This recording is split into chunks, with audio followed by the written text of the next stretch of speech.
On rêve tous d'avoir plus de temps pour soi, pour nos proches, pour profiter de la vie sans se sentir constamment débordé. Mais entre les obligations pro et perso, c'est difficile de trouver du temps pour tout faire, n'est-ce pas? Et si je te disais qu'il ne suffit généralement que de quelques petits changements pour complètement transformer ton quotidien et obtenir plus d'équilibre entre ta vie pro et perso? Dans cet épisode, je te partage 10 habitudes simples mais puissantes pour enfin trouver cet équilibre pro-perso tant recherché. Que tu sois entrepreneur, salarié ou freelance, je suis sûre que tu trouveras au moins une habitude qui pourra t'aider à transformer ton quotidien et à trouver plus d'équilibre. Bonjour et bienvenue sur Zenly Organize, je m'appelle Sarah et j'accompagne les personnes qui désirent vivre une vie plus sereine, épanouie et alignée, à mieux se connaître et s'organiser pour qu'elles puissent enfin vivre leur vie de rêve. Alors le sujet de l'épisode d'aujourd'hui m'est venu parce que dans les derniers mois, je dois avouer que je n'ai moi-même pas eu beaucoup d'équilibre entre ma vie pro et perso, ce qui m'a amené à un genre de mini burn-out et donc à réaliser que j'ai besoin de restructurer ma vie, de rééquilibrer ma vie pour avoir plus justement d'équilibre entre ma vie pro et perso, ne pas laisser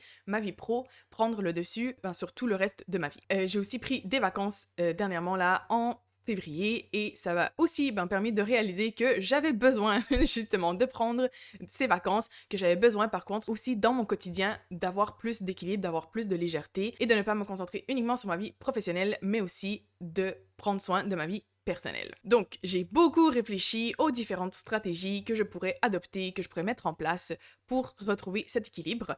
Et du coup, je me suis dit que tant qu'avoir fait ce travail, j'allais te partager mes trouvailles, mes réflexions, les stratégies que j'ai trouvées qui peuvent nous aider à retrouver plus d'équilibre entre notre vie pro et notre vie perso. Évidemment, ici, je vais t'en partager une dizaine. Le but, ce n'est pas de toutes les mettre en place, hein.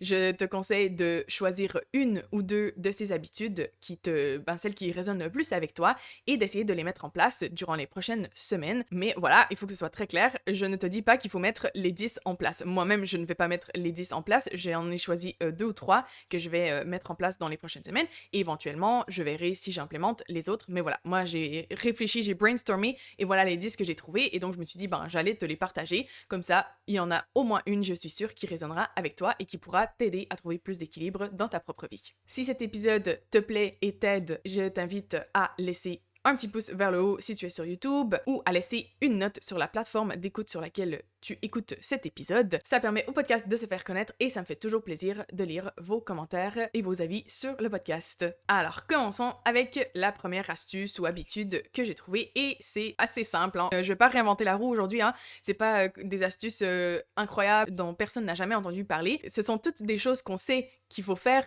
qu'on sait qu'il faudrait mettre en place, mais que, pour une raison ou une autre, on ne met pas en place. Donc voilà, c'est juste un petit rappel pour tout le monde, moi incluse, des différentes façons qu'on peut trouver plus d'équilibre dans notre vie. Donc la première astuce, c'est de se fixer un horaire de travail et surtout de le respecter et de le faire respecter. Donc, c'est hyper important. Alors, si tu es salarié, j'imagine tu as un horaire de travail déjà défini. Le problème, c'est que qu'on soit salarié ou qu'on soit à notre compte en tant qu'entrepreneur ou freelance, souvent on tend à dépasser les horaires qu'on se fixe ou qui sont fixés pour nous. Et donc, on travaille plus que ce qu'on devrait. Ce qui fait que, du coup, notre vie professionnelle déborde sur notre temps personnel. D'ailleurs, je te parlais des différents types de temps dans l'épisode de la semaine passée, donc je t'invite à aller voir ça si ça t'intéresse un peu de voir comment mieux gérer ton temps. Mais voilà, donc c'est hyper important quand on a un horaire de travail d'essayer de le respecter le plus possible et de limiter vraiment aux urgences, aux cas extrêmes, le fait de dépasser, de déborder de ces horaires de travail. Donc moi, c'est quelque chose avec lequel j'ai beaucoup de difficultés, comme je suis un peu enseignante freelance et aussi, j'ai mon entreprise et tout, j'ai tendance à travailler tout le temps. Et du coup, le soir, me mettre, je vais rédiger un script pour un épisode, ou voilà. Et donc, au final, je me retrouve à travailler presque tout le temps, toutes les heures disponibles dans ma journée, et donc je n'ai plus de temps pour moi, pour faire des activités pour moi, pour voir les gens, etc. Donc, c'est un conseil que je te donne et que je me donne à moi aussi, c'est d'ailleurs le premier que je vais appliquer moi-même, c'est de me fixer un horaire et de s'y tenir. Ensuite, important aussi, on informe ses collègues, ses clients, ses supérieurs, voilà, de ses horaires de travail. Alors, si on est dans le salariat, généralement, les gens, ils le savent déjà, mais voilà, si on a une autre situation professionnelle, c'est important de bien informer les gens de quels sont les horaires et leur demander aussi de les respecter, donc d'éviter d'envoyer des messages, par exemple, en dehors de l'horaire du travail, ou alors, nous-mêmes, éviter de répondre aux messages professionnels en dehors de ces horaires, éviter de faire des tâches professionnelles en dehors des horaires de travail et s'y tenir le plus possible.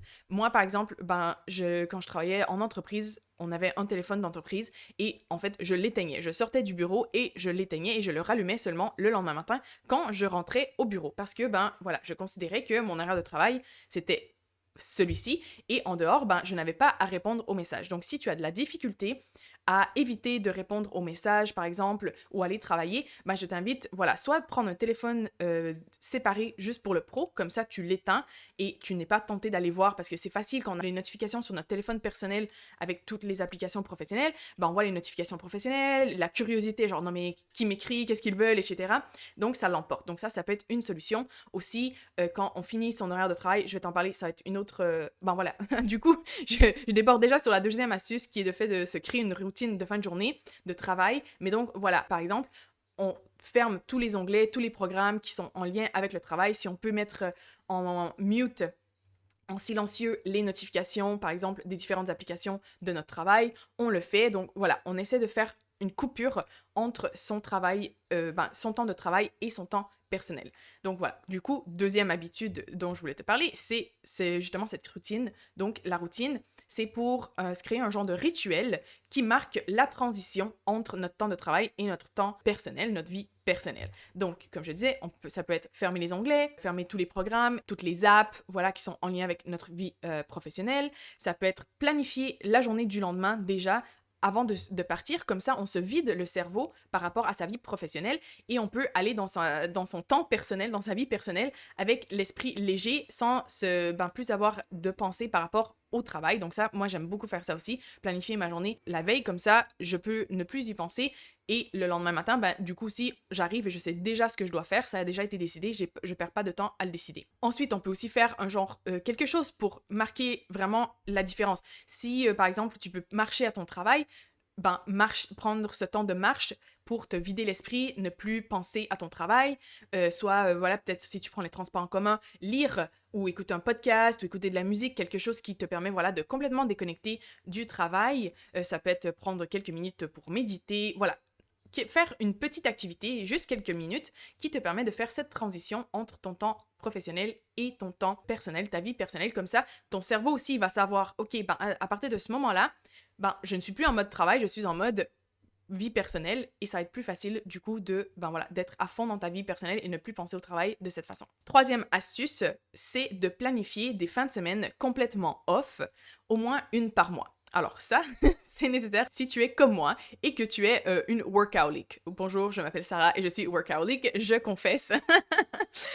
Donc moi, ça c'est vraiment quelque chose avec laquelle j'ai de la difficulté de ne pas travailler le week-end. Des fois, je me dis non mais je vais juste faire un petit truc, etc. Et du coup, ça fait que je travaille 7 jours sur 7, 30 jours par 30 jours tous les mois.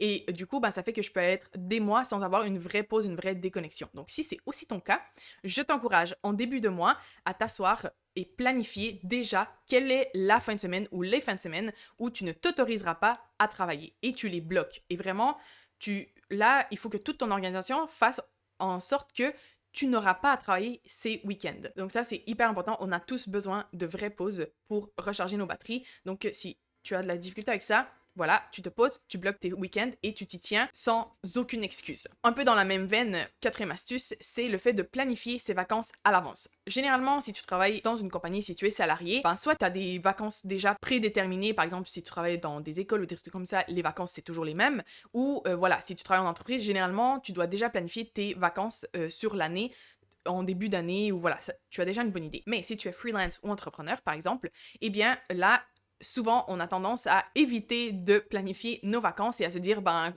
j'irai quand j'aurai le temps, ou voilà.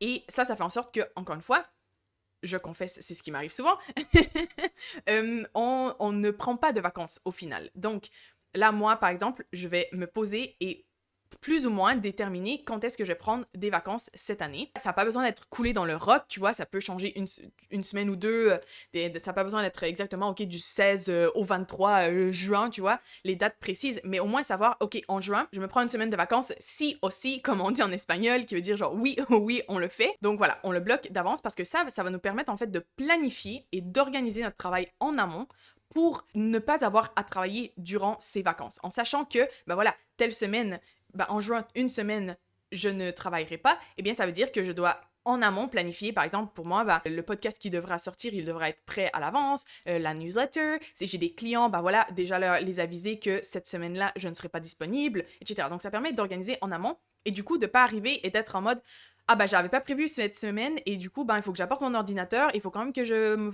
fasse du montage d'épisodes, que je réponde à des clients ou que j'ai un appel client alors que je voulais être off. Donc voilà, ça permet de s'organiser et bien sûr, quand on prend ses vacances, on n'apporte rien qui soit en lien avec le travail, on laisse l'ordinateur, le téléphone ou à la maison, ou si on ne peut pas, voilà, on supprime les applications ou on bloque les applications, voilà, on fait ce qu'on peut, mais on essaie à tout prix de ne pas travailler durant ses vacances. La 5e astuce ou habitude à mettre en place, c'est de te créer une routine du matin et une routine du soir. Alors ici, je te dis ça, c'est trop drôle parce que moi, j'étais complètement contre les routines avant. Je détestais les routines, je pensais que ça me limitait, que j'avais besoin de changement, de variété.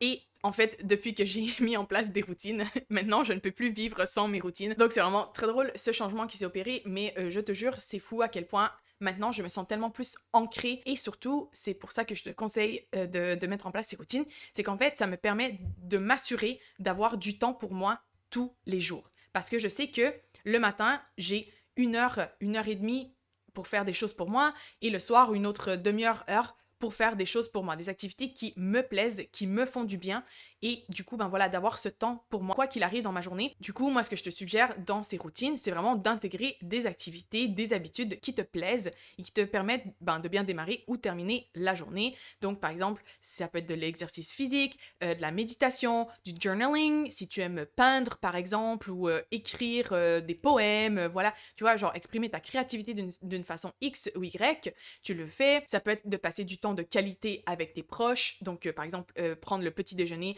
avec ta famille, personne n'a de téléphone, la télé elle est fermée et tout, vraiment prendre du temps de qualité. Voilà, on peut mettre tout ce qu'on veut dans nos routines, mais l'important c'est de s'y tenir parce que ça va permettre d'avoir ce temps dédié à soi tous les jours. Et voilà, moi, je n'ai pas d'enfant, par exemple, donc je peux me permettre d'avoir une routine du matin d'1 heure et demie.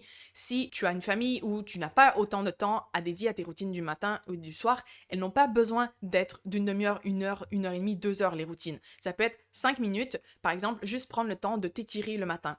Voilà, c'est du temps pour toi. Et vraiment, tu le prends pour toi et pendant que tu le fais, tu en profites à fond, tu vois, et être dans cette énergie de merci de prendre ce temps pour moi, dans la gratitude d'avoir ces 5 minutes pour toi. Même chose, ça peut être 5 minutes de jumping jacks, 5 minutes de méditation, 5 minutes de journaling, mais ces 5 minutes, tu es présent à 100% et tu es dans la gratitude de pouvoir prendre ce temps pour toi. Tu vas voir, ça va faire un shift. Tu vas déjà dire, waouh, j'ai ce temps pour moi. Et ça va te permettre de justement retrouver plus d'équilibre. Donc voilà, 5 minutes par jour minimum pour prendre du temps pour toi. 6e habitude, c'est le fait de te créer des rituels de déconnexion numérique. On vit dans une société où on est tout le temps connecté. On peut être rejoignable genre 24 heures sur 24. Et du coup, ça fait du bien des fois de mettre en place des moments sans écran, pour éviter justement la tentation d'aller voir ses notifications, de juste aller voir un petit truc 2 minutes du travail, là, juste aller faire un petit truc à terminer. Aussi de tomber dans le rabbit hole des réseaux sociaux et de, du coup, perdre des heures sur les réseaux sociaux. Donc, apprendre à se donner, se fixer des moments. Comme je disais tout à l'heure, ça peut être les repas en famille, aucun écran, que ce soit télévision, téléphone, ordinateur, etc. Les week-ends, voilà, prendre une journée complètement off, on laisse le téléphone à la maison ou on le met en mode avion. Moi, mon téléphone, il est presque toujours en mode avion. Parce que comme ça, je n'active les notifications et tout que quand j'ai envie de recevoir des notifications ou j'ai le temps d'aller voir ces notifications, les gens qui m'écrivent, etc. Mais je n'ai pas envie d'être esclave des notifications, des messages, des requêtes des gens. Donc c'est reprendre le pouvoir en fait sur son temps et ne pas être toujours connecté. Comme je te disais, tu peux utiliser des apps qui te permettent de bloquer l'accès à certaines apps. Par exemple, sur tous les réseaux sociaux, il y a plein d'applications qui permettent de faire ça. Ça peut être de supprimer des applications, tu vois, genre supprime Instagram le temps d'un week-end, par exemple. Donc voilà, mais juste prendre ce temps sans être connecté, ça va te permettre de justement découvrir que tu as du temps pour faire d'autres activités pour toi quand tu n'es pas constamment connecté. Astuce numéro 7, c'est de prioriser les tâches importantes. Notre temps, il est limité. Donc, c'est important de le dédier à ce qui est vraiment important, à ce qui est vraiment prioritaire.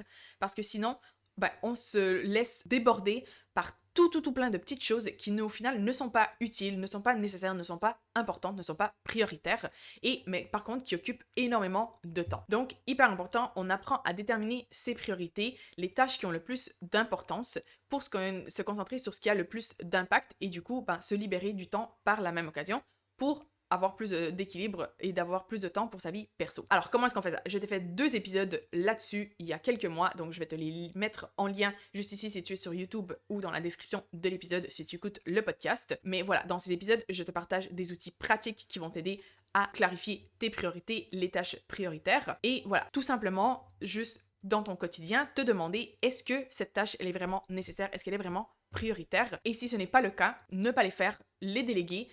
Mais voilà, on essaie de concentrer le plus possible son temps sur les tâches prioritaires pour se libérer du temps pour faire autre chose. Numéro 8, aussi un peu en lien avec les priorités, du coup, c'est d'apprendre à dire non. Donc, accepter qu'on ne peut pas tout faire, parce que comme je disais, notre temps, il est limité, et du coup, se donner la permission de refuser des engagements professionnels ou personnels, ou sociaux, voilà, qui ne sont pas alignés avec nos priorités, avec ce que nous on a envie de faire avec notre temps. Parce que il faut qu'on se rappelle, si on dit oui à tout le monde, eh bien on dit forcément non à quelque chose.